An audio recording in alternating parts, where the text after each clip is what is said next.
getting a new report of shouting, swearing, and flaring tensions within President Biden's re-election campaign over his plummeting poll numbers.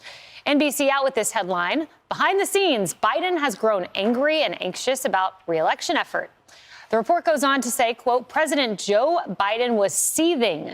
In a private meeting at the White House in January, allies of the president had just told him that his poll numbers in Michigan and Georgia had dropped over his handling of the war between Israel and Hamas.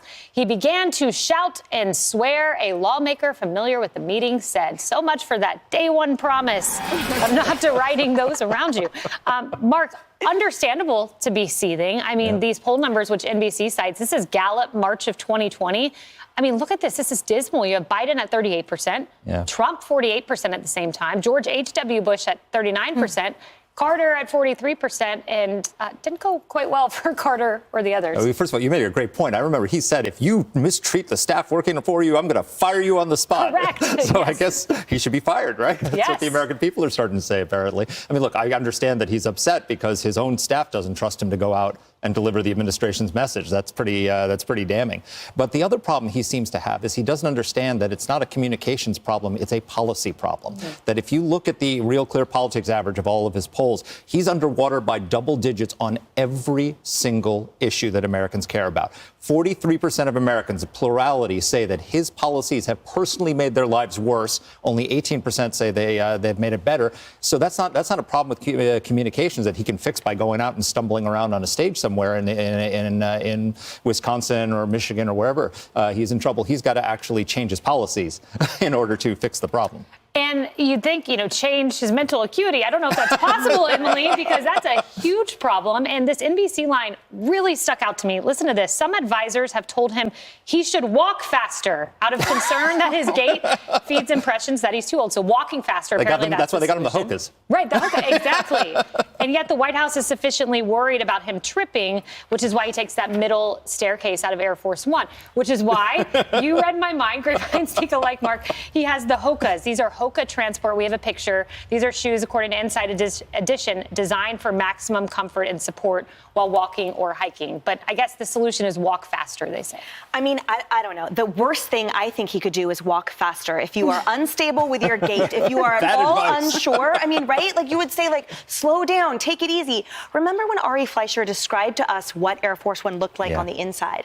And that by rerouting the president through that middle staircase, what an incredible amount of added steps it is for him, all to give the impression, apparently, that he's actually just fine. I loved your point so much, Mark. It's like, seek God first, the blessings will follow. The whole point is, if he would just focus on his policies and on actually doing the job, maybe the poll numbers would follow. It's like doing a horrible job at work and being like, how did I get this bad review? How can I get a 5 points instead of 4? Just do your job, man. And everyone will respond. How about that? Try that for once. And no amount of shelling him in a protective cage or protective shoes or protective guidance will ameliorate or erase the fact that Americans are in a worse position now than they were before he started. Morgan, there's also this fascinating report in Axios, and it's about Biden's obsession with Barack Obama, and it's really interesting.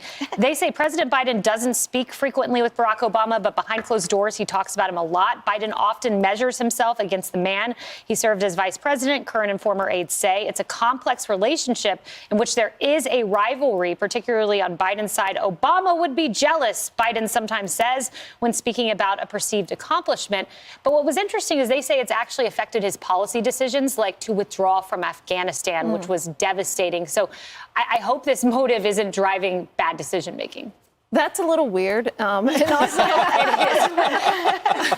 also a little insecure, right? Yes. Like the gentleman doth protest too much. Listen, I like presidents who say things like the buck stops here, right? And ultimately, the American people didn't elect your staff. The American people elected you. And you are responsible for the policy decisions, for where this country is. And, you can put all the lipstick on a pig that you want, but the American people are the ones who see the trouble with walking, the trouble, it's not the speechwriter's fault, Mark, whenever you jumble the sentences.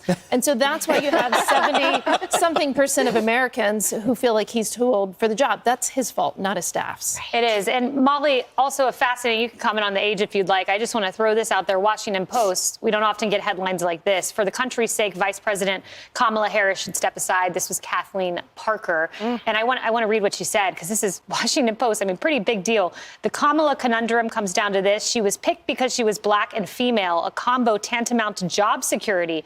Now that she has become a burden on the Democratic ticket, Biden can't fire her. There's no reason to think her ranking would spike when she's suddenly promoted to the Oval. Instead, most signs point to disaster. This is why I propose, with all due respect, Kamala step away from the ticket. Yeah, wow. We've seen a number of headlines like this, including those about President Biden, how he should step down and someone else should take over. And then you see this targeting of her as well. And I think the Democrats have found a good niche for her as going out and talking about abortion on the campaign trail. It was a major issue, potentially one that many believe stopped the red wave at the midterms. So she's sort of found a niche. I don't think that they're giving her much of an opportunity to move from outside of that, but I feel like they've found the sweet spot for her. As for the shoe thing, I feel like the Star Wars moment, it's a trap. Don't do it. Don't move any faster. Wear the comfortable shoes. Walk at your own pace. It's fine.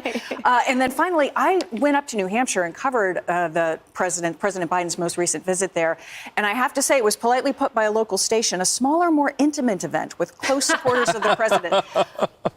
I mean, compared to some of these rafter-shaking rallies that President Trump has, you can look at the numbers, and then you can look at what you see out on the campaign trail. And that may be a major concern as well for President Biden, creating anxious anger and whatnot. We'll see. Yeah. When you're running for president, I'm not sure you want small and intimate events. Like, this isn't a book club. You want more people to vote for you. Okay.